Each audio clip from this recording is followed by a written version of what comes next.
fund joining forces with our partners in our fight against infectious diseases, including AIDS, tuberculosis, and malaria. Turning to the issue of climate change, Korea will scale up its green ODA, help developing countries transition to a low-carbon future, and share its innovative green technologies with the entire humanity. Over the years, Korea has been transferring and sharing its e-government digital technology with developing countries and many others. The Korean government is pushing forward with its plan to transform itself into a digital platform government. It is an ambitious initiative to remarkably upgrade our democracy, public service, and welfare through digital technology. We will continue to more widely share our advanced digital technology and data and spare no effort in providing support and in investing in education.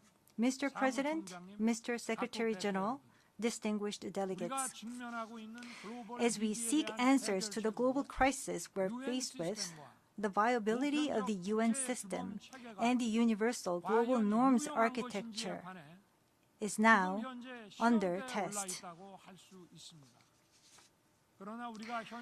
The crisis confronting us will only be resolved when we stand firmly in solidarity to share the universal value of freedom and work together to uphold and spread our freedom. In this vein, we must more firmly support the system of the UN anchored in a spirit of freedom and solidarity, as well as the normative frameworks that have thus been universally recognized in the international community. Any attempt to turn away from the UN system and universal norms will divide the global community into blocks, further compounding the crisis and turmoil. We must more rigorously identify the nature and the roots of the problems that lie before us. The international community must vigorously endeavor to share responsibility and join whenever necessary forces to resolve the challenges we face.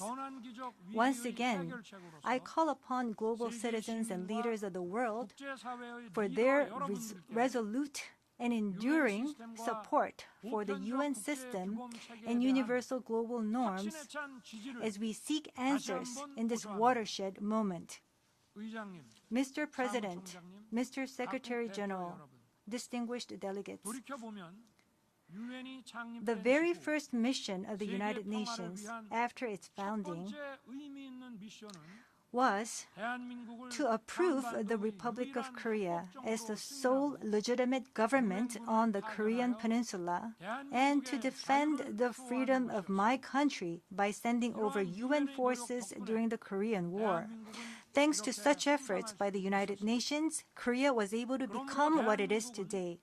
As such, the Republic of Korea will protect and expand the freedom of global citizens.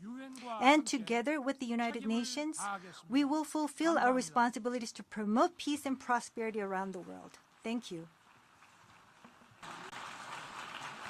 On behalf of the Assembly, I wish to thank the President of the Republic of Korea for the statement just made, and I request the protocol to escort His Excellencies. The Assembly will hear an address by His Excellency Mario Abdo Benitez, President of the Republic of Paraguay. I request protocol to escort His Excellency.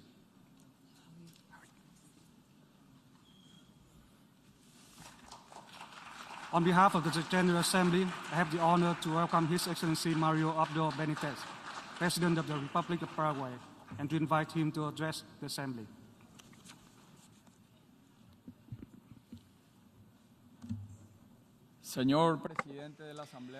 President of the General Assembly, Secretary General, Excellencies, Heads of State, ladies and gentlemen, this traditional meeting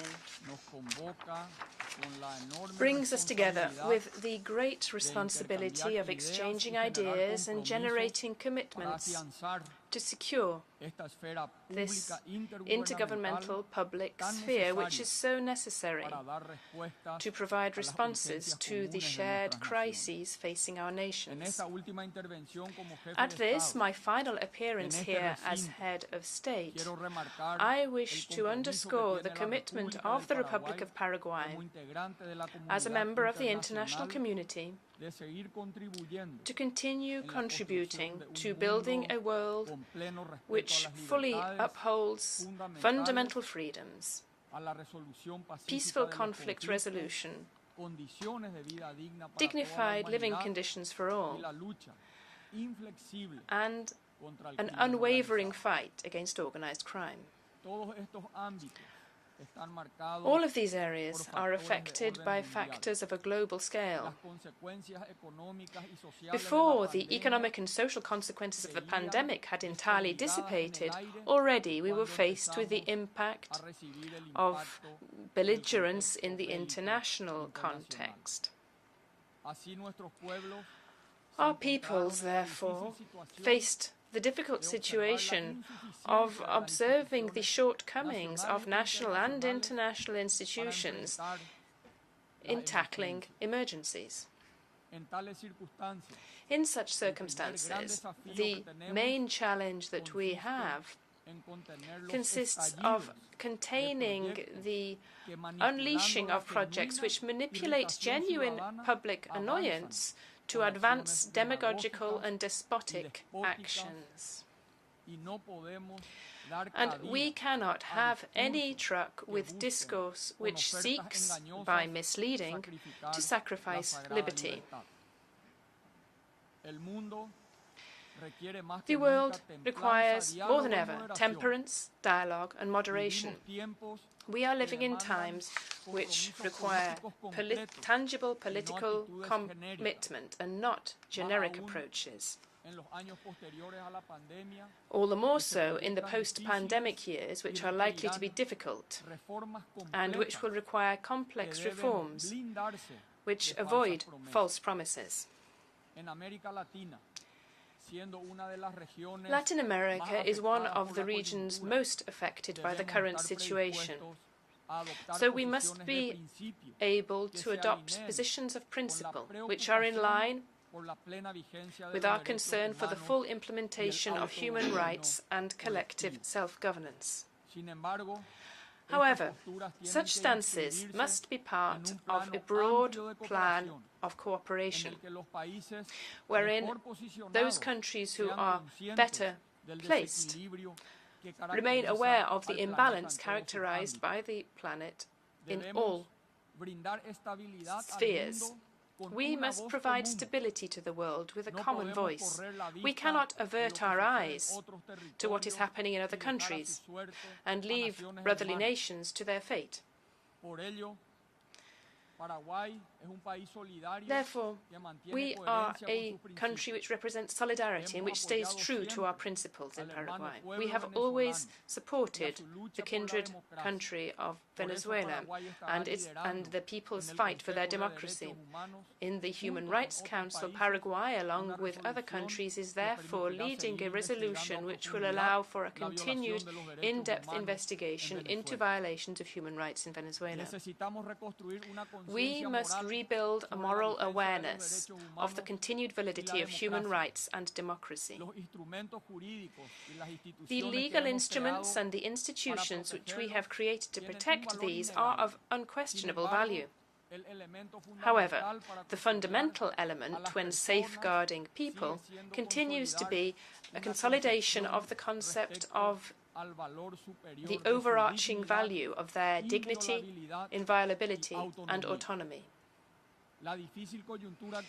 Today's difficult context requires that we tackle global problems together, with no exclusions.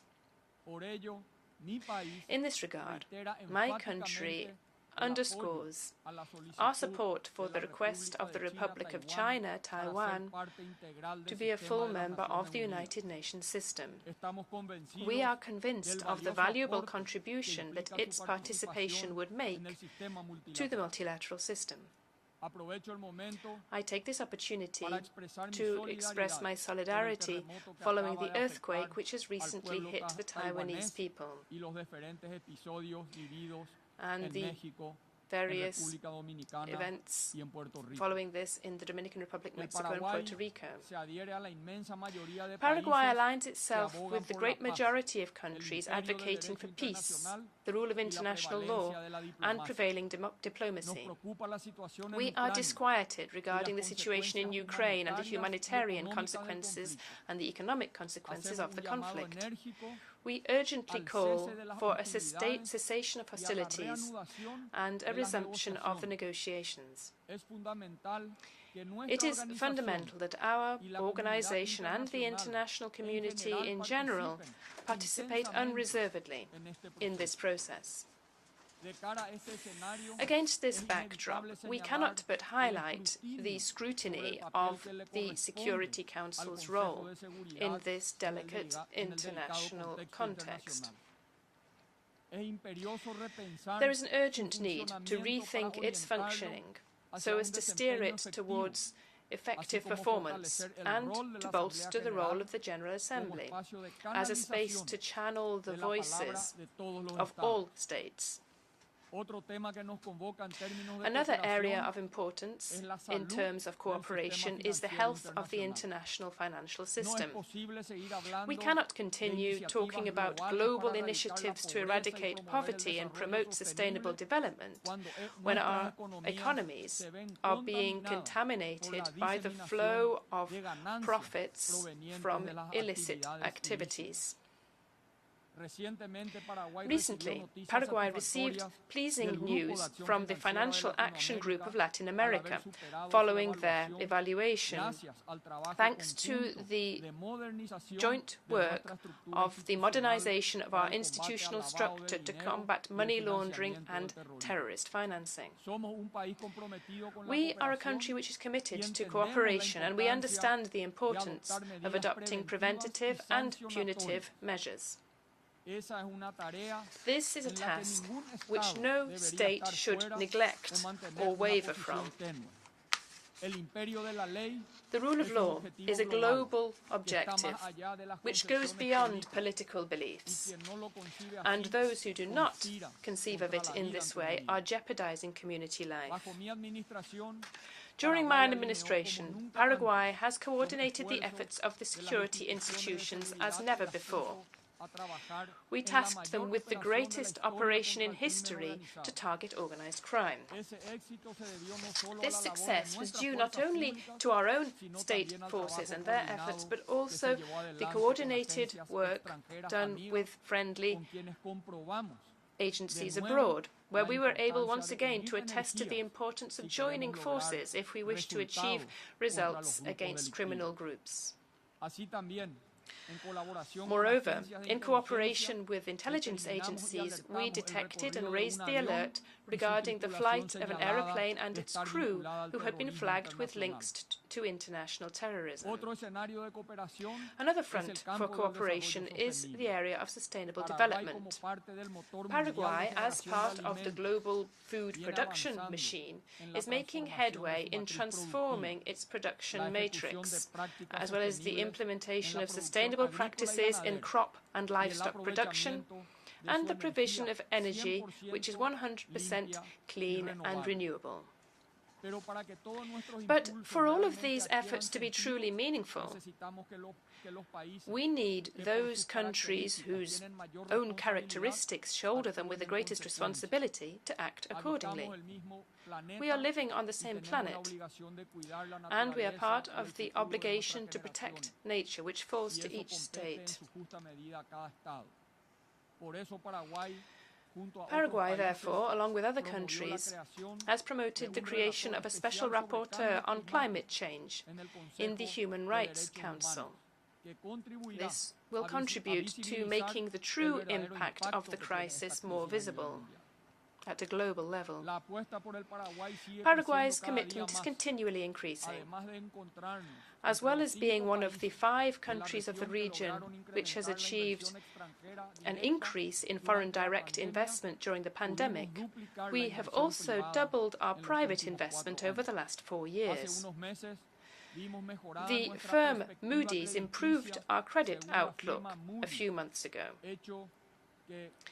And this is in line with the historic, prudent and stable administration of our economy.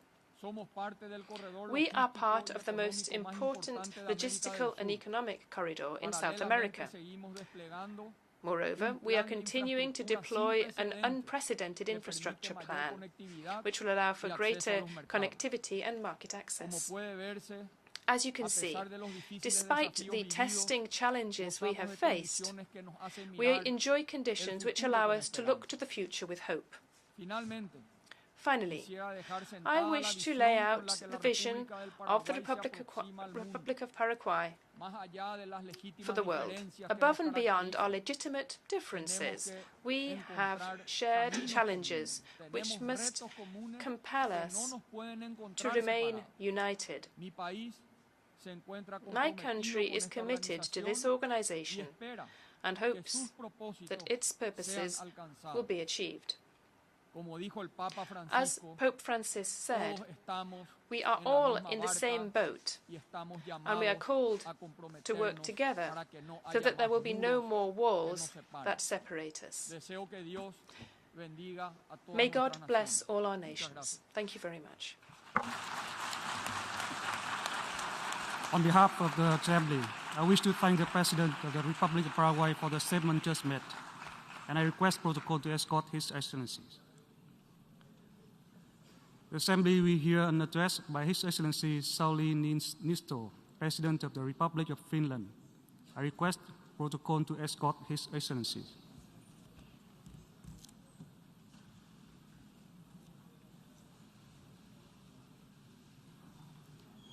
On behalf of the General Assembly, I have the honor to welcome His Excellency Sauli Niinisto, President of the Republic of Finland, and to invite him to address the Assembly.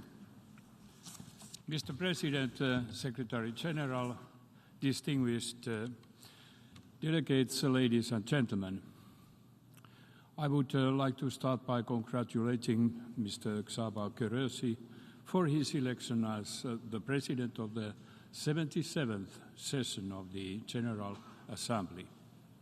I also want to thank Secretary General Antonio Guterres for his determined and skillful leadership of the United Nations.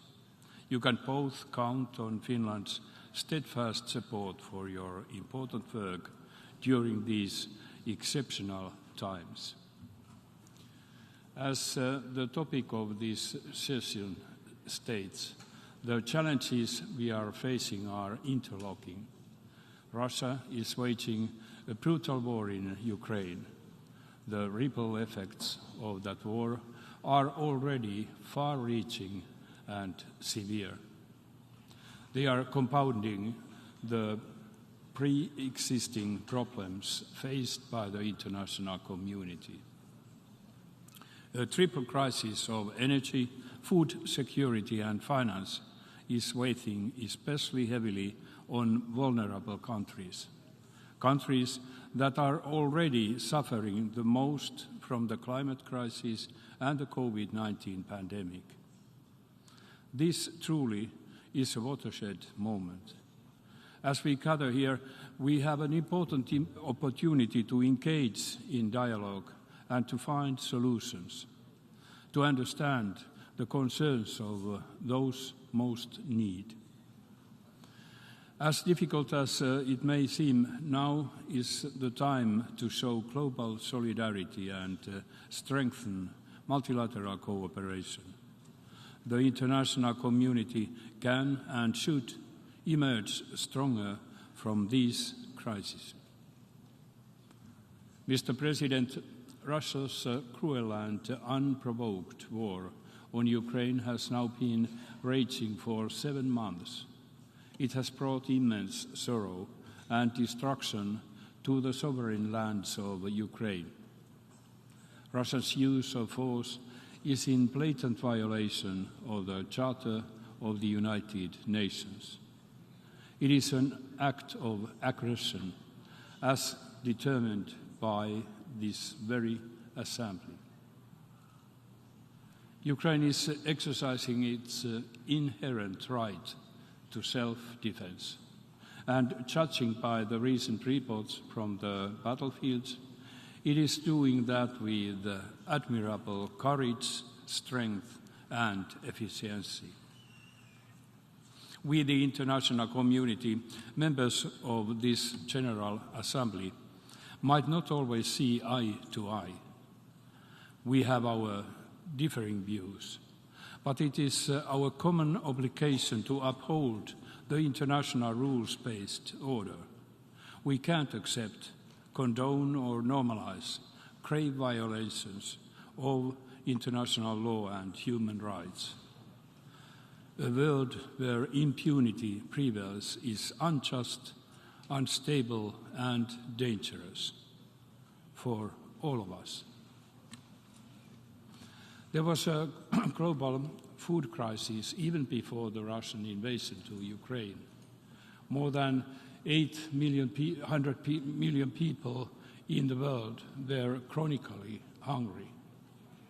The war further worsens this calamity. I would like to commend the UN Secretary General and the President of Turkey for their tireless efforts to reach an agreement to secure Ukrainian grain transports. If implemented as foreseen, it will have a major impact on the lives of tens of millions of people in need.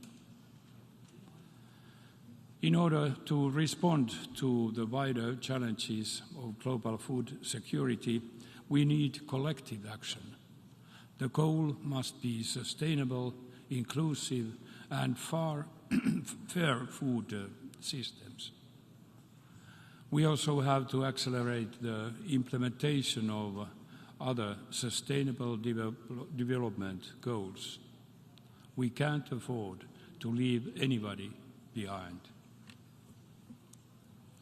Last year in this hall, I noted that it is not an exaggeration to say that we are facing a global climate emergency. This summer has proven it. We have seen extreme drought and heat waves across the globe, from the Horn of Africa to Europe, from China to USA. The magnitude of the catastrophe caused by the floods in Pakistan is not yet fully visible, but the destruction is already tremendous. These are not isolated or local events.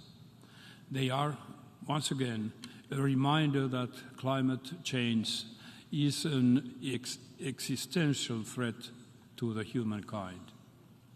We are on the verge of very dangerous tipping points. This calls for urgent action on two fronts.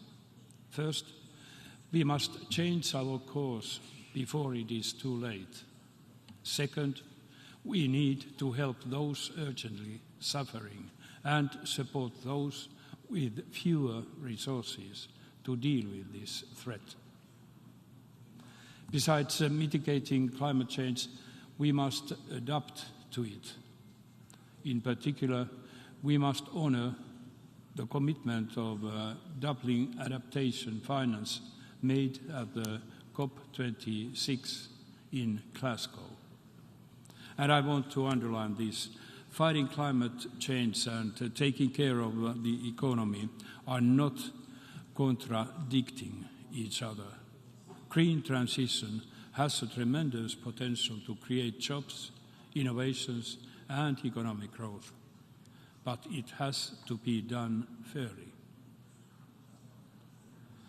The alarming loss of the variety of life on our planet should also be a cause for grave concern to all of us.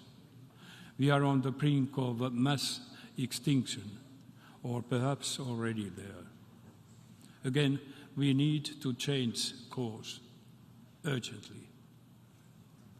We humans can only thrive and survive if we learn to coexist with all the other species. We need to halt and reverse biodiversity loss by 2030. To this end, the COP15 in Montreal in December will be essential.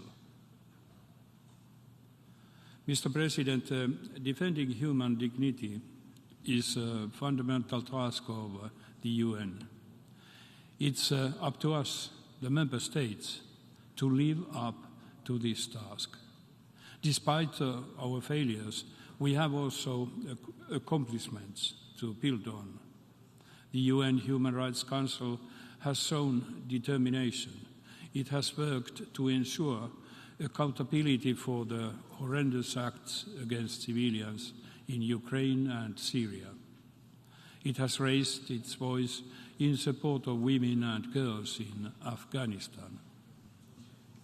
I want to thank those who supported Finland's membership of the Human Rights Council.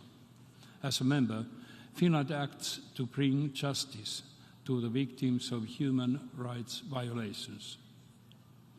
Finland remains a staunch supporter of the work of the International Criminal Court in investigating all grave violations of human rights and international humanitarian law.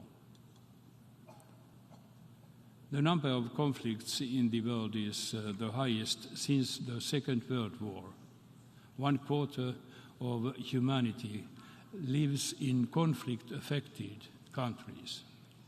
We must not ignore or forget Afghanistan, Myanmar, Syria, Yemen, and other countries where human rights or the conditions for living a decent life are under threat. Increasing geopolitical tensions, as well as the impacts of climate change and the pandemic, are making conflicts more complex and prolonged. Ordinary people bear the brunt. For the first time in its history, the UNDP's Human Development Index has declined for 2 consecutive years. We simply can't let this continue. In this turbulent world, those who stoke the flames of conflict bear a special responsibility. But we all must ask ourselves, have we done all we can to avert violence? Have we done what we can to make a positive change? Difficult times call for more diplomacy, not less. We must build and strengthen peace and prevent conflict wherever possible. That is the very core of the United Nations. We have to also to be able to respond to emerging risks to peace and security, move from hindsight to foresight. The Secretary General's report, Our Common Agenda, provides us a blueprint for more effective multilateralism, paving a way to solutions to current and future global problems, strengthening peace. It really is our common agenda, and Finland wholeheartedly supports its implementation. In the current security environment, the international arms control architecture is increasingly challenged. On the one hand, political tensions erode the functioning of the existing architecture. On the other hand, new technologies create new risks. But we can't let arms control fail. On the contrary, it needs to be strengthened. For decades, arms control has provided stability and predictability into great power relationships and international relations.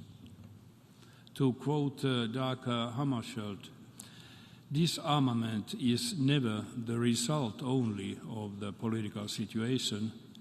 It is also partly instrumental in creating the political situation. The two biggest nuclear weapon states have a unique responsibility to advance nuclear arms control and disarmament. The others need to follow suit. It is in the interest of all of us that progress in nuclear arms control and disarmament continues beyond the New START treaty.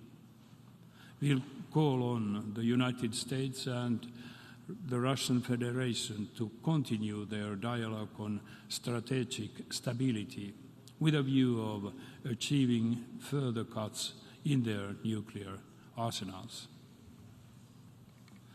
Mr. President, the interlocking global challenges demonstrate that we, more than ever, we need a reverted commitment on multilateralism with the United Nations and its core.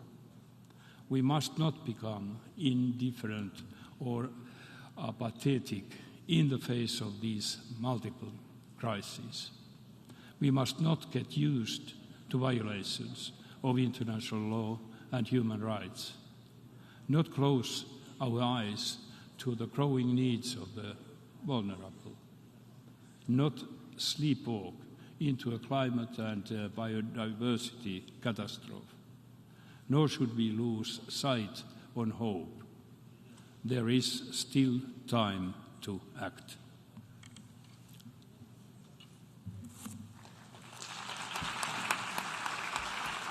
On behalf of the Assembly, I wish to thank the President of the Republic of Finland for the statement just made, and I request protocol to escort His Excellency.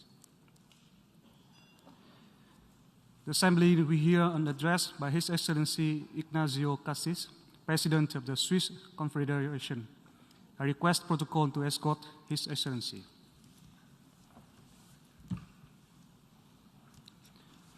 On behalf of the General Assembly, I have the honor to welcome His Excellency Ignacio Cassis, President of the Swiss Confederation, and to invite him to address the Assembly. Merci, Monsieur le Président de l'Assemblée Générale. Thank you, Mr. President of the General Assembly, Secretary General, ladies and gentlemen, heads of state and government, Your Excellencies, ladies and gentlemen. 20 years ago, Switzerland spoke for the first time at this podium as a fully fledged member of the UN. Switzerland joining the UN in 2002 was a special event, not only because of the occasion. Indeed, at the time, Switzerland was already the long-standing host state of the European headquarters of the UN in Geneva. It was also working actively within various UN specialized agencies. No, what was special, ladies and gentlemen, what was special about the event was something quite different. Switzerland is the only country to have joined the organization through a referendum. So, a vote by its people. This decision demonstrates that the values and the objectives of the UN dovetail with those enshrined in the Swiss Constitution. This is why we feel so closely attached to the United Nations Charter. The principles in this charter, the Charter of the United Nations, are more important than ever. Our world has seldom been confronted with so many challenges as today. We are at a watershed moment for ourselves, for the UN Charter, and for the entire planet.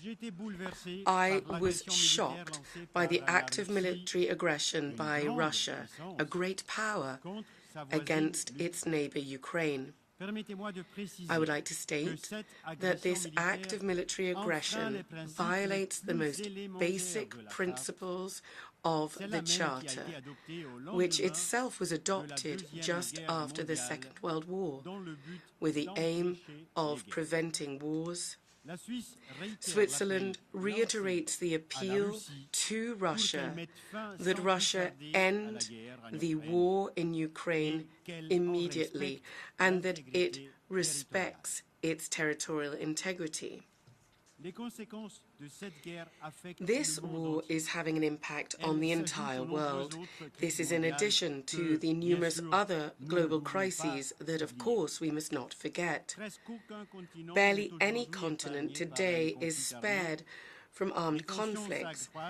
Tensions are increasing between great powers, between neighboring countries, and even within some countries. Each day, international humanitarian law and human rights are violated. This is unacceptable and should alarm us.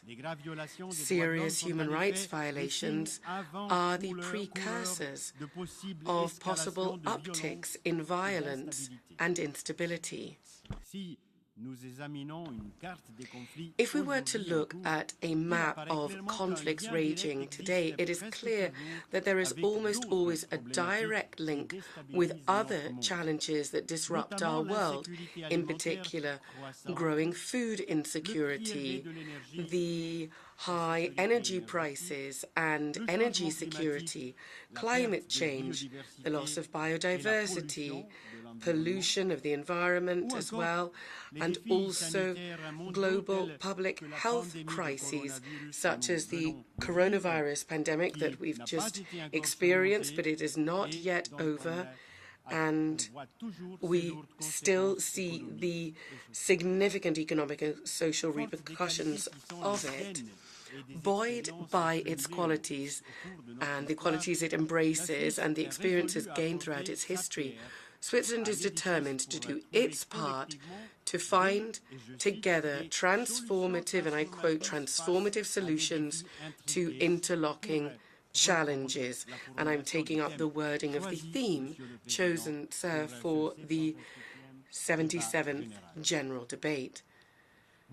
My country, Switzerland, is characterized not only by its system of direct democracy, its federalism, and its stable nature that characterizes its politics and its economy, but also by its diversity and its ability to find therein innovative solutions.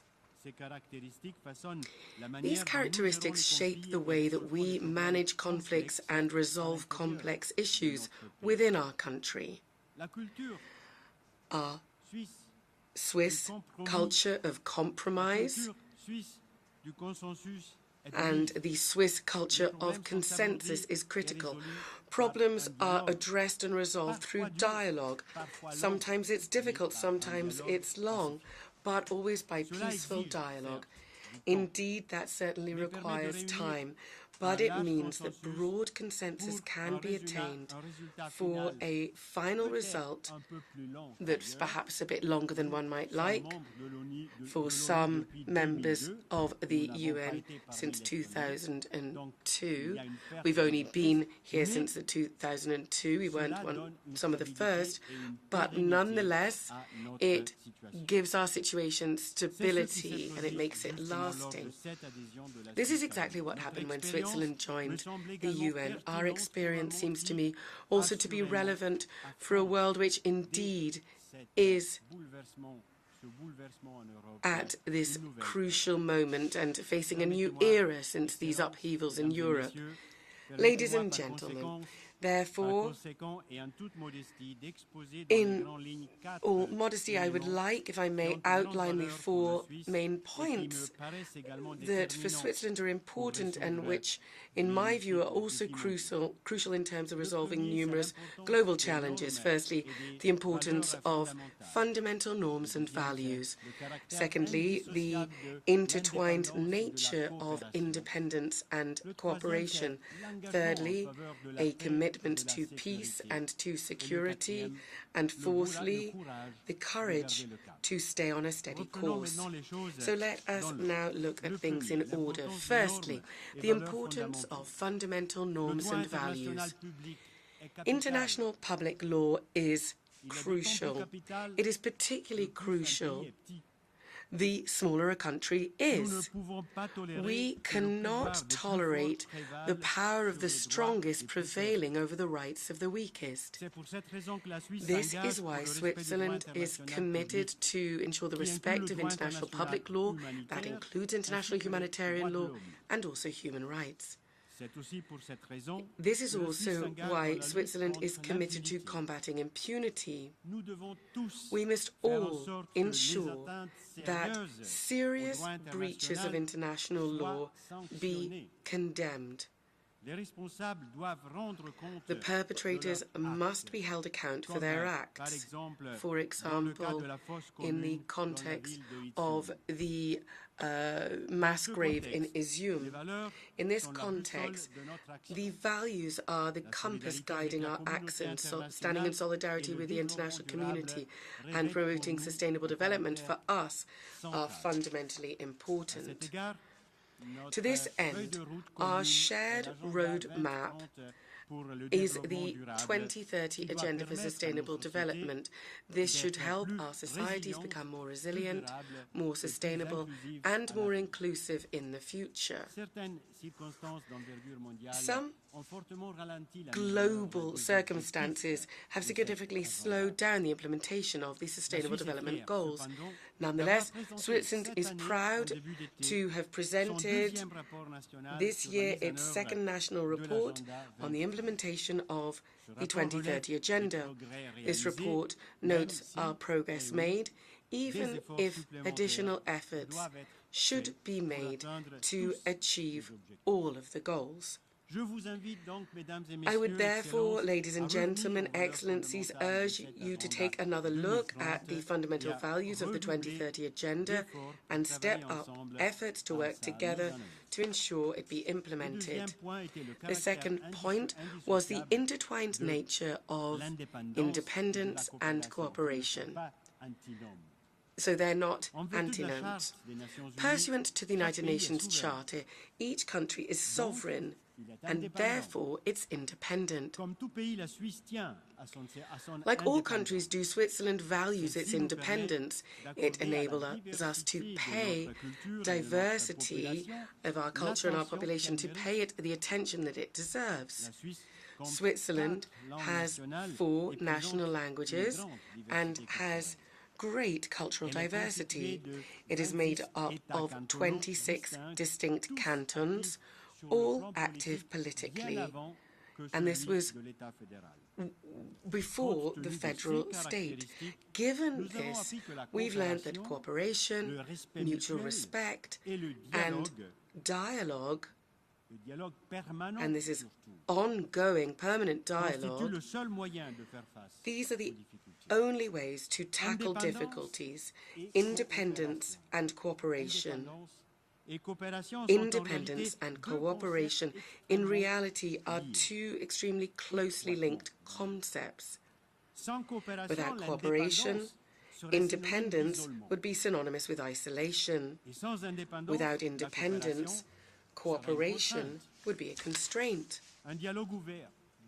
An open dialogue from equal to equal, between equal and equal, a climate of trust and collaboration are of crucial importance for international cooperation. Thanks to International Geneva, Switzerland contributes to this dialogue. Geneva is the centre of multilateral diplomacy for matters pertaining to global governance, to peace, to human rights, to disarmament, to the environment and to healthcare, but also, and this is new, for anticipating technological challenges. For each and every one of us, the UN is a unique universal platform for dialogue and for cooperation. We need to make the very most of this. My third point, a commitment to peace and security. Switzerland is a neutral country. Ladies and gentlemen, this means that we strictly respect the right to neutrality enshrined in international public law. We do not get involved in conflicts, and we provide no military support to any party to a conflict. Nothing, ladies and gentlemen, nothing can change this or bring it into question. However, neutrality does not mean indifference. Neutrality does not mean an absence of solidarity. We undertake to protect the principles of freedom, of democracy, and of the rule of law, values that are also embedded in our Swiss constitution. Switzerland was elected to the Security Council of the United Nations here in this hall on the 9th of June with 187 votes.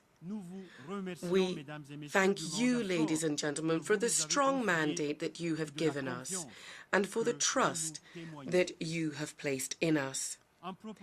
By proposing our candidacy, Switzerland has shown that it is ready to shoulder its responsibilities to protect peace and security in the world. We will work unremittingly to live up to the trust that you have placed in us and to embody our slogan, A+ for peace. From this standpoint, we have established 4 priorities. 1, promote a lasting peace. We want to make available our long-standing experience in the area of promoting peace and conflict prevention. In this context, we particularly wish to focus on women's participation in the peace process. 2, protect civilians. They pay the highest price in conflicts. We commit to protect civilians, to ensure the respect for international humanitarian law and human rights. 3, strengthen the effectiveness of the Security Council. For a long time now, we have advocated for greater effectiveness of this crucial UN body and for greater transparency in its work and for the involvement of all stakeholders. We will continue to pursue this as part of our term. The 4th point is acting for climate security. Climate change, one of the greatest challenges we face, also threatens peace and security. This is why we will rally to ensure this issue also be addressed within the Security Council. Ladies and gentlemen, it goes without saying that our commitment to a more peaceful world is not just limited to the Security Council. This is why Switzerland, along with its Ukrainian partners, hosted the Conference on the Reconstruction of Ukraine in the Tessin canton, from whence I hail. The Lugano principles that stemmed from that establish broadly accepted criteria for reconstruction and reform in Ukraine. I would like to take this opportunity to commend the involvement of our partners, Great Britain and Germany, in pursuing this process, the first in 2023 and then Germany in 2024. If the parties involved so wish, Switzerland always stands ready to share its long and vast experience of good offices. My 4th point is the courage to stay on a steady course. Ladies and gentlemen, we are facing complex challenges. Nonetheless, our resources are limited. It is therefore crucial to prioritize our action. What does that mean for multilateralism? That means that we need to focus on the critical issue of peaceful and lasting coexistence of the peoples. That means that we need a strong, effective UN, and it can only be effective if it is focused. That means a clear and better distribution of tasks and a better coordination of the UN organizations. Then it will make it possible to tap into all existing synergies. That also means that we need to make better use of science. I very much liked the fact that the President of the Assembly has focused on the collaboration with science in his statement this morning. We call this scientific diplomacy. The exciting developments provided here pave the way to new approaches and progress, which is likely to achieve tangible results. The Swiss government, with the Geneva Canton, is proud, along these lines, to have created the GESDA Foundation, the Geneva Science and Diplomacy Anticipator Foundation. The aim of GESDA is to anticipate the challenges posed by new technologies, to maximize the benefits from them and to minimize the risks for people, and also to guarantee a sustainable future for our planet. Or, if I can put it another way, the targeted strengthening of multilateralism and the refocusing on key issues. These are precisely these instruments that will enable us together to find a solution to this difficult period that we're in and will guide us towards a better future. The UN provides a unique framework, the only framework currently globally, to fulfill and uphold the resolve expressed in the preamble of its charter, namely, unite our strength to maintain international peace and security. That is the focus, as partners and not as adversaries. Thank you very much.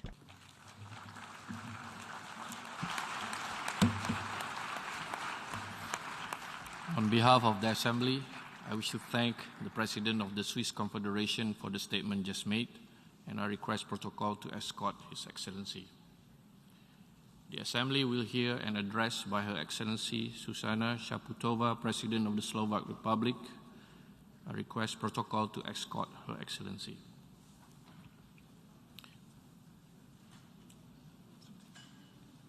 On behalf of the General Assembly, I have the honor to welcome Her Excellency Zuzana Čaputová, President of the Slovak Republic, and to invite her to address the Assembly.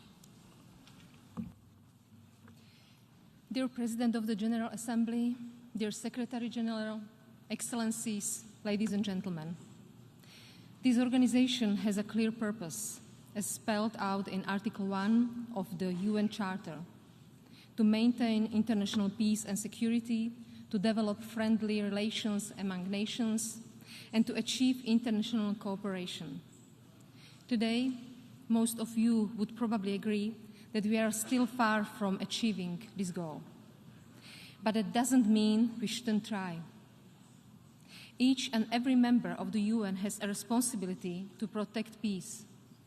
In this, the permanent members of the UN Security Council have a special duty. Instead, today, we see one of the 5 permanent members openly denying the right of another UN member, Ukraine, to exist as an independent state. Those who break the rules themselves have no authority to set rules for others through power of veto. The wrongs of Russia's aggression could not be clearer. 141 countries deplored Moscow's war against Ukraine in a General Assembly resolution. No veto at the Security Council can change the fundamental truth. The truth that today, rather than protecting global peace, Russia is doing everything to undo it. Moscow's aggression has inflicted harm on the entire world. Thousands of innocent Ukrainian civilians have been killed. Millions had to leave their homes. triggering one of the largest refugee crises in Europe's history. 50 million people are on the brink of starvation in Africa and Asia. Russia's blockage of Ukraine's ports and confiscation of its harvest has made that already grave global food crisis even worse. We welcome the deal mediated by the Secretary General Guterres and Turkey, and we call on Russia to fully unblock all Ukraine's ports. Otherwise, the world will continue to suffer.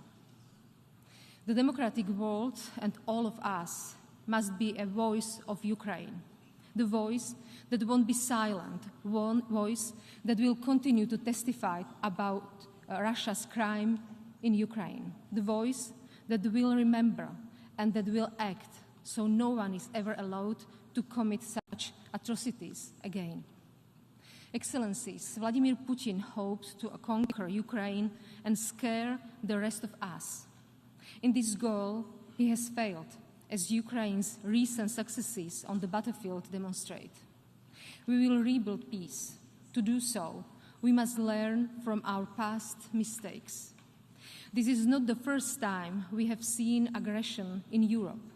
Russia has occupied parts of Georgia since 2008 and parts of Ukraine since 2014.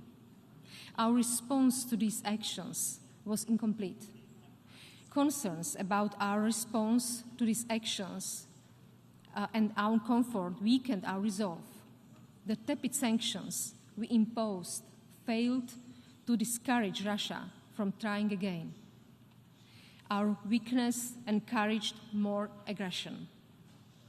We must not repeat the same mistake again. The ignorance of rules is poisoning global security, and it must not be allowed to stand. More than 50 countries, including all members of the European Union, have already imposed tough sanctions on Russia. Slovakia is Ukraine's direct neighbor. Our own security is impacted by this war.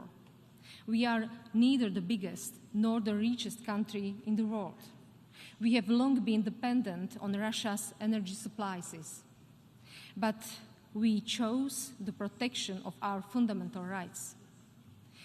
We have imposed sanctions on Russia and are supporting Ukraine, including through military aid, because Ukraine's fight is just and defensive and in line with international law. I invite all of you to join. We should all help Ukraine politically, militarily, financially, because this is the only way how we can restore peace. Honorable members, the war in Ukraine is not the only crisis exposing the gap between the rules and commitments we agreed on and their practical realization. In November, we will have already the 27th COP summit in Egypt, but our actions remain dangerously behind our words. Our greenhouse gas emissions are not falling fast enough. How much more scorched earth? How many millions more climate refugees?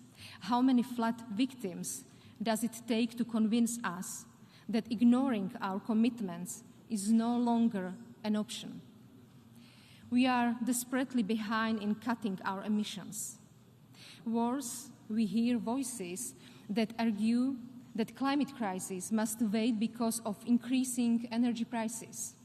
This would be a grave mistake. Yes, the price increases are painful, and we must help those who risk losing access to energy. But we must not lose sight of the bigger picture.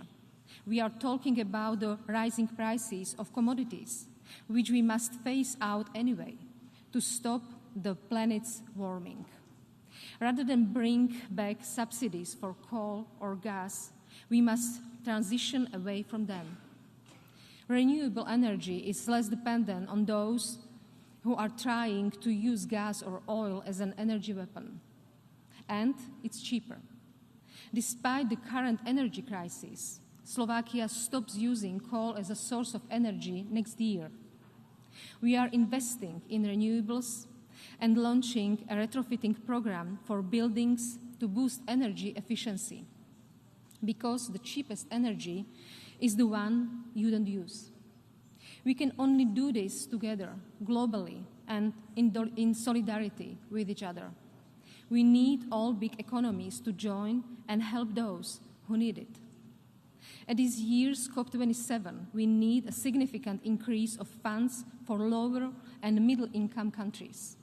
Many of them contribute very little to our planet's heating, but suffer the most from its consequences. Excellencies, as the world community, we have put short-term comfort over lasting solutions when it comes to two crises, that of international peace order and that of our climate. But there is a third crisis of relativization of values, facts, and expertise, as well as a decrease of trust in democratic institutions. We are facing an epidemic of lies, propaganda, and disinformation. It's hardly new, but thanks to the rise of social media, it is more powerful.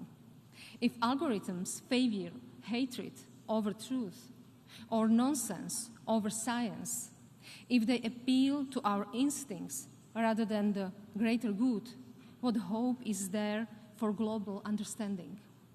Or for the sort of cooperation that the UN has been created to advance? Democracies are tolerant by default, but they die if they start tolerating intolerance. Along with the rest of the European Union, Slovakia leads the way for an achieved and democratic regulation of major social platforms and online media. Online space should be guided by the same democratic rules that apply offline. We welcome UN initiatives for rules for state behavior in cyberspace. The efforts toward a so-called Digital Geneva Convention are justified and needed. The crises I mentioned have a disproportionate impact on women and girls. This plays out in higher rates of gender-based and domestic violence, greater economic insecurity and poverty, or worse access to education and healthcare. However, I'm not here to portray women as victims. I'm here to call on all of them to step up their engagement in public affairs. Women are agents of change. The world has a collective responsibility to support them, because we are already seeing the consequences of a world that is run without taking their unique and diverse experience into proper account. Ladies and gentlemen, time has not been very favorable to the ideas that build and sustain this organization. The peace we should safeguard is fraying. The international cooperation we should foster hasn't prevented a climate catastrophe. And the spirit of shared global commons that the UN embodies is under attack from extremists, their voice multiplied by new technologies. Half measures are not enough to cope with these challenges. We have tried it before. It's time for action and for clarity. We, the members of the UN, need to clearly side with victim over aggressor. We must choose international rules-based order over the power of gun. We must urgently deliver on our climate goals and find working rules for social media platforms to protect our societies and the international order. Sure, we can delay and compromise. But again, history teaches us that passivity and ignorance never solve crises. They only delay the moment of reckoning. And since obeying even the smallest of rules matters, let me finish here to respect the agreed time limit. Thank you. On behalf of the Assembly, I wish to thank the President of the Slovak Republic for her statement, and I request protocol to escort her Excellency. The Assembly will hear an address by His Excellency Emmanuel Macron, President of the French Republic. I request protocol to escort His Excellency.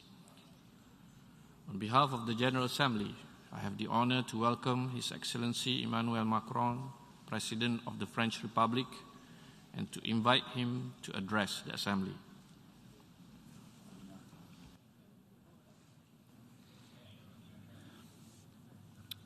Monsieur le Président de l'Assemblée générale, Mr. President of the General Assembly, Madame la Secrétaire générale adjointe des Nations Unies, Deputy Secretary General of the United Nations, ladies and gentlemen, heads of state and government, ministers, ambassadors, ladies and gentlemen, it is an honor for me to take the floor before this august assembly to bring France's voice. And I'm thinking right now about those who have fought in my country, but also throughout the world, for France to be free.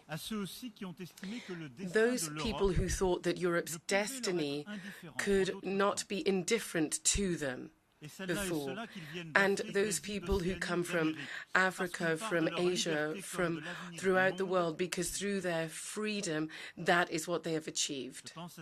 I'm thinking about those people who've written our charter and who've built the walls of this organization to stop the worst, when that happened on 2 occasions in the 20th century that inflicted upon the whole of humanity immeasurable suffering.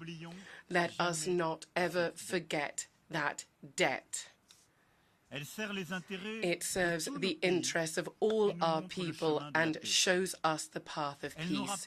It reminds us that there is no other legitimate center of power that is lasting in nature than that the countries decide upon sovereignly together. It says that the universal nature of our organization is at the service of no hegemony, no geopolitical hierarchy. This legacy, our organization, like our choices as nations, are today, however, confronted with an alternative. Today, we need to make a simple choice, basically, that of war or that of peace. On the 24th of February this year, Russia, a permanent member of the Security Council, through an act of aggression, an invasion, an annexation, broke our collective security. It deliberately violated the UN Charter and the principle of sovereign equality of states. From the 16th of March, the International Court of Justice declared the Russian aggression as illegal, and it called for the withdrawal of Russia. Russia decided, by doing so, to pave the way for other wars of annexation in Europe today, and perhaps tomorrow in Asia or in Africa or in Latin America. We can say anything we want today, and I hear a lot of discussions, a lot of stances are taken. There is one sure and certain thing. When I am talking to you now, there are Russian troops in Ukraine, and as far as I know, there are no Ukrainian troops in Russia. That is a statement of fact, and we all need to understand that.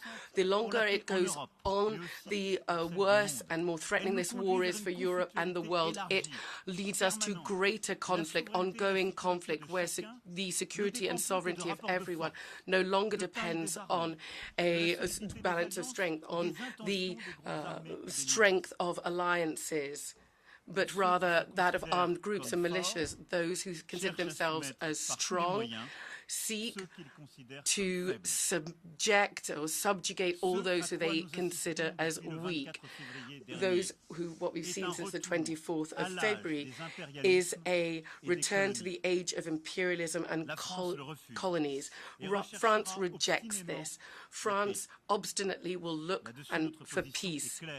Our position is clear, and we want to serve this. And so that is why I am engaging in a dialogue with Russia and have done so since the start of the war and over these past months, and I will continue to head this up because it's only together that we will find peace. A quest for peace with initiatives taken over the months and years before the conflict, a quest for peace since the 24th of February by the humanitarian, military and political support that we're providing to the Ukrainian people so that they can enjoy their legitimate right to defense and preserve their sovereignty. The request for peace by condemning the invasion of a sovereign state and the violation of our collective security principles, war crimes committed by Russia in Ukraine, and by our refusal of impunity. International justice must establish the crimes and condemn and try the perpetrators. The quest for peace through our desire to curb geographic expansionism in war. And here we undertake to support the efforts of the IAEA to prevent the impact of war on safety and security of nuclear plants, as we'll do tomorrow beside the Ukrainians whose sovereignty and safety is absolutely crucial. We have ensured that a IAEA mission went to Ukraine, establishing its independent report to prevent the risk of an accident whose consequences would be devastating. We are all aware today here that only an agreement that respects international law will enable peace to come back. A negotiation can only be possible if sovereignly Ukraine wants it and Russia accepts it in good faith. We are all aware as well that a negotiation will only be successful if Ukraine is liberated and its sovereignty is protected. Russia must now see that it cannot impose its will militarily, even if there are fake pretend referenda in territories that have been bombed and are now occupied. It is up to the members of the Security Council to say this loud and clear, and to the members of this Assembly to support us on our path to peace. I, from this podium, call upon members of the United Nations to act so that Russia rejects the path of war and assesses the cost for itself and for all of us, and really brings an end to this act of aggression. We're not talking about choosing a camp here between the East and the West, either between the North or the South either. What we're talking about is everybody's responsibility, everybody who's committed to the respect of the Charter and our most common, precious good, peace. Because over and beyond war, there's a risk of dividing the world that's at stake here with the direct and indirect impact of the conflict. I know that here many cherish a feeling of injustice because of economic, energy, and all the other dramatic consequences because of the war conducted by Russia. I know that there are countries here that have chosen a form of neutrality vis-à-vis this war. With very honesty today, who is saying clearly, those who are saying that they're not aligned, they are wrong. They are making a historic error. The combat of the non-aligned movement is a combat for peace. They fought for peace, for the sovereignty of states, for the territorial integrity of everybody. The fight for the non-aligned. Those who are keeping silent today actually are, in a way, complicit with the cause of a new imperialism, a new order that is trampling over the current order, and there's no peace possible here. Russia is today seeking to uphold a double standard, but the war in Ukraine must not be a conflict that leaves anyone indifferent. It is very close to the Europeans who chosen to support Ukraine without entering war with Russia. It is further off for many of you. Nonetheless, we all are suffering the direct impact of it, and we all have a role to play to bring an end to it, because we're all paying the price of it. By its very foundation, this war launched by Russia is undermining the principle of our organization, is undermining the only possible world order, is undermining peace, that which underpins peace, the respect for the intangibility of borders and sovereign nations. To this end, let us not muddle up cause and effect. Who here can defend the idea that the invasion of Ukraine justifies no sanction? Who of you here can consider that the day when something similar with a more powerful neighbor happens to you, there'll be silence from the region, from the world? Who can say that's the best solution? Who can believe that Russia just has to win this war for us to move on to something else? Nobody can believe that. Contemporary imperialism is not Western, it's not European. It takes the form of a territorial invasion linked with a hybrid modernized war that uses energy prices, food insecurity, nuclear safety, access to information, and population movements as weapons for division and destruction. And it's there. That is how the war undermines all of our sovereignty. France is standing alongside the free peoples of the UN here to deal with the consequences of the conflict and all the inequalities by rejecting bloc mindsets or exclusive alliances, because over and beyond the direct impact of the war, the risk is ours today. It is that of a new partition of the world. Some people want to say that there's the West that defends outdated interests, and then there's the West of the world that has suffered so much and wants to cooperate by turning a blind eye. And I reject this division for at least two reasons. Firstly, in principle. And I've just mentioned this. Our organization has universal values. Let us not be deaf to the fact that there is, or let's not say that there's anything regional or adaptable in the Charter. No, our organization has universal values, and the division vis-à-vis the war in Ukraine is simple. Are you in the favor of the law of the strongest, the non-respect for the territorial integrity of countries? Are you for or against impunity?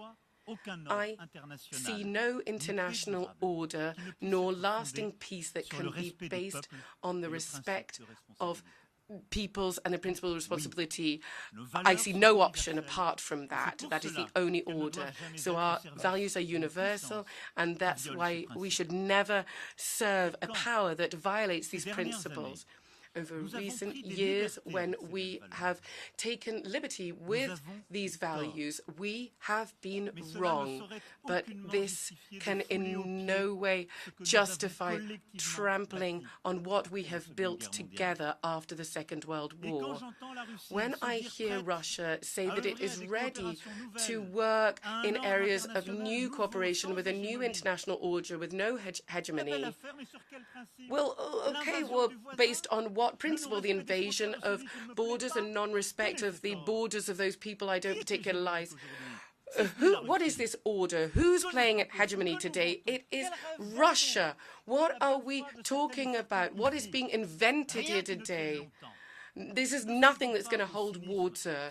Let us not cede to the cynicism that rejects this order that we've built together, and it's the only thing that can hold in stability in our world. The respect for the for borders, for territorial integrity. We were wrong when we took liberties with all of this. After the Second World War, after colonialism, we built something else. We said, no, it's not, we're not having this, we're not accepting this. The second reason for my opposition for this attempt to split up, to have partition in the world, is pragmatic. There are nascent divisions, and over and beyond that, there are attempts to divide the world, to exacerbate any tensions between the United States and China. That is not going to be a new Cold War. There are lots of different powers that are trying to promote regional tensions and push back collective security and promote nuclear development. I therefore think that we need to do everything that we can to ensure that this division does not occur, because what faces us, the challenges facing us, are more urgent and they require new forms of cooperation. Let us look at Pakistan. A third of the country is underwater. Over 1,000, many people have died and were injured. The Horn of Africa, the worst drought for 40 years, a rainy season which will undoubtedly be even worse. Half of humanity is living in an area of climate danger. Our ecosystems are reaching the point of no return. Let us look at Somalia, at Yemen, at South Sudan, at Afghanistan. Famine is coming back. The food crisis is striking everywhere, and it is affecting the most vulnerable people. Millions of children are facing famine. There are 100 million people displaced between 1999 and 2015. Only 130,000 people escape poverty, and so many people today are in conflict-affected countries. Given these crises, climate change, pandemics, the spike in food prices, the most vulnerable people are always the worst affected.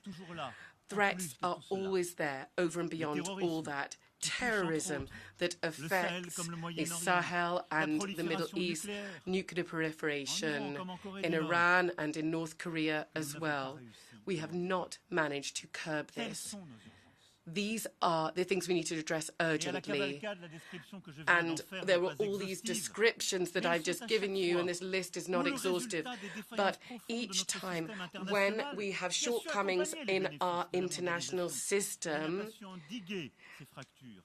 we need to curb these problems, and much of these problems are caused by divisions between us. Therefore, it is our shared responsibility, must be to help the most fragile, to help the most vulnerable, to cope with these challenges. Narendra Modi, the Prime Minister of India, was right when he said, the time is not for war. It is not for revenge against the West or for opposing the West against the East. It is the time for a collective time for our sovereign equal states to cope together with challenges we face. This is why there's an urgent need to develop a new contract between the North and the South, an effective contract which is respectful for food, for biodiversity, for education. It's no longer a time for bloc thinking, but to build a coalition of specific action to reconcile legitimate interests and common goods. Now, on the global food crisis, France has doubled its contributions to the World Food Programme along with the EU. We have solidarity corridors built to evacuate more than 10 million tons of grain over land since spring. This was usefully complemented by the agreement in June, thanks to the work of the Secretary General of the United Nations, that led to the evacuation of 2.4 million tons of grain through the Black Sea. We have the Farm Initiative. This enables vulnerable countries to have investments in agriculture so they become resilient. I would also like to announce that France will finance evacuation of grain to Somalia in partnership with the World Food Programme.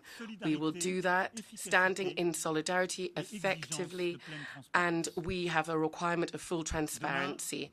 Tomorrow we will meet with the African Union, UN agencies, the World Trade Organization, the IMF, the World Bank and the European Commission to develop a mechanism that can ensure access to grain for Africa, and we support the Secretary General's initiative here. On climate and biodiversity, in a few weeks, we will be in Egypt for COP27. Let us be clear here too about what a just transition means. Our first collective fight is to eradicate coal. The crisis must not let us lose sight of this. If we do not do this, we will exceed still further the 2-degree centigrade predictions. I am ready to invest in financing coalitions, as we have done with South Africa a few months ago. And we must continue this logic. But China and the great emerging powers must take a clear decision at the COP. This is fundamental. We must, in this regard, build upon and along with the great emerging powers, state coalitions with our international financial institutions so as to build full solutions for energy production and changing our production models in industry. Only this can allow such a transition. The G7 must lead by example. The richest countries must speed up their carbon neutrality programs, but also make the effort to be sober in behavior and share green technologies. You know that in this area you can count upon the European Union. I also believe that we must recognize that for the poorest countries there is a difficulty to act, both against poverty and to speed up the transition. We cannot ask the same of sub-Saharan Africa, where there are 100 million people who still do not have access to electricity there, as we do of the big emitters. This is why financial solidarity, technological solidarity amongst the richest must be bolstered in terms of climate for the poorest countries. We must provide financing, solutions, and speed up this agenda as we were able to do during the pandemic. But we must do this still more effectively and more resolutely.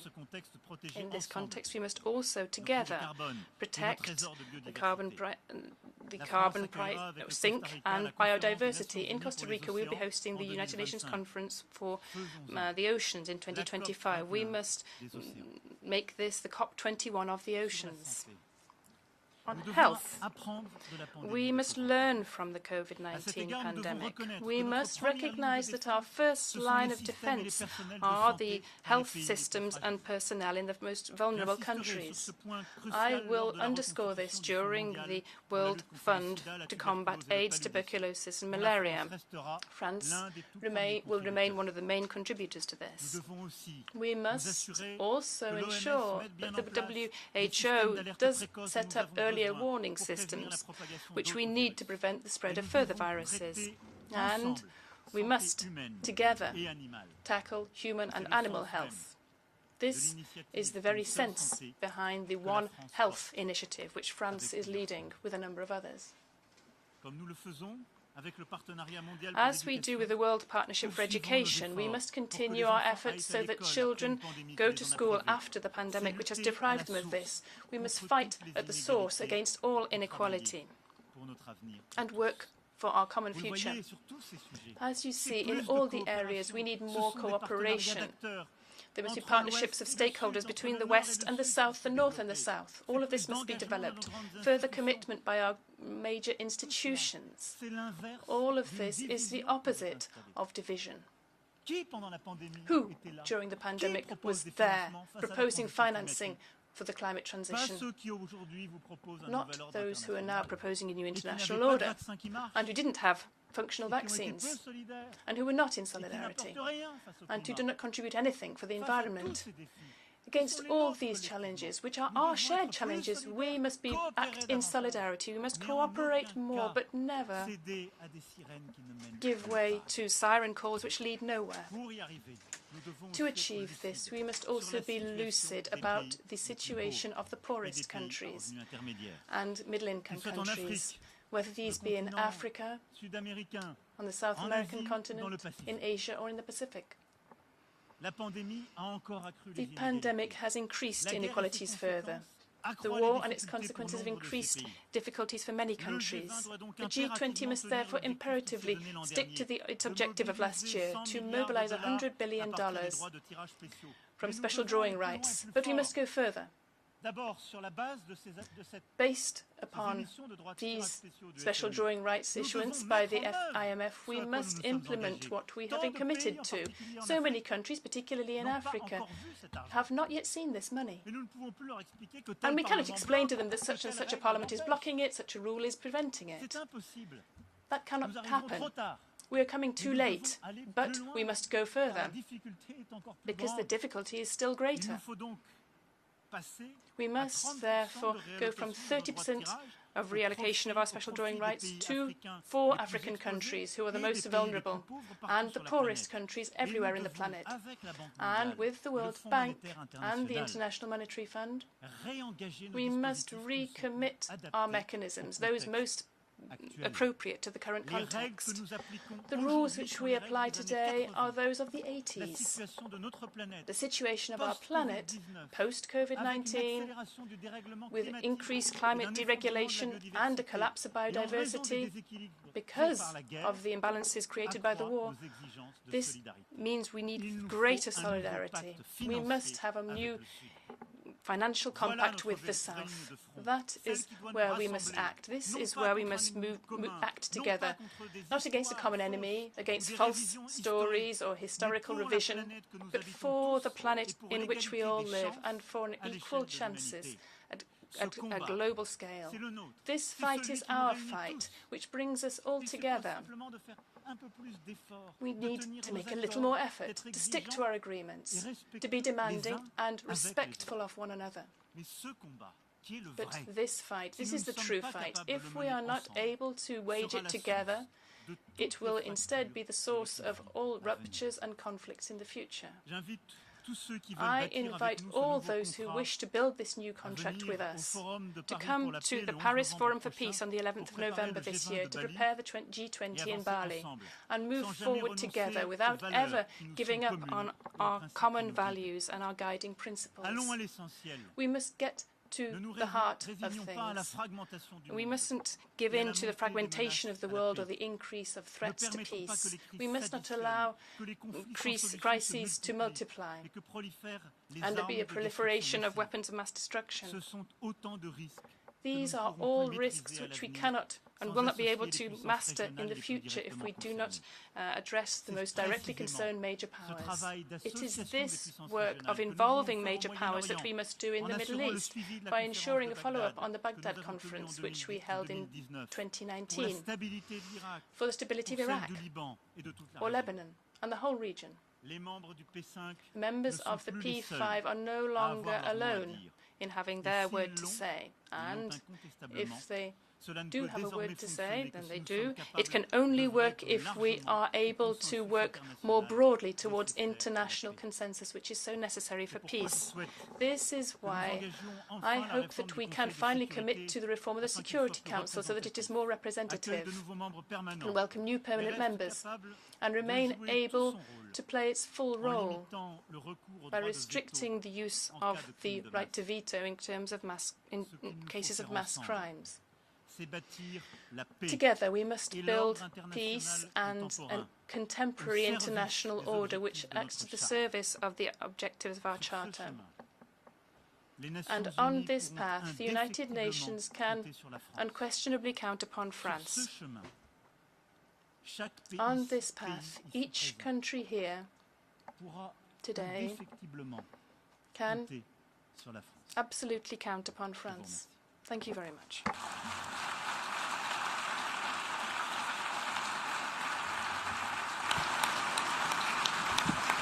On behalf of the Assembly, I wish to thank the President of the French Republic for the statement just made and our request protocol to escort His Excellency.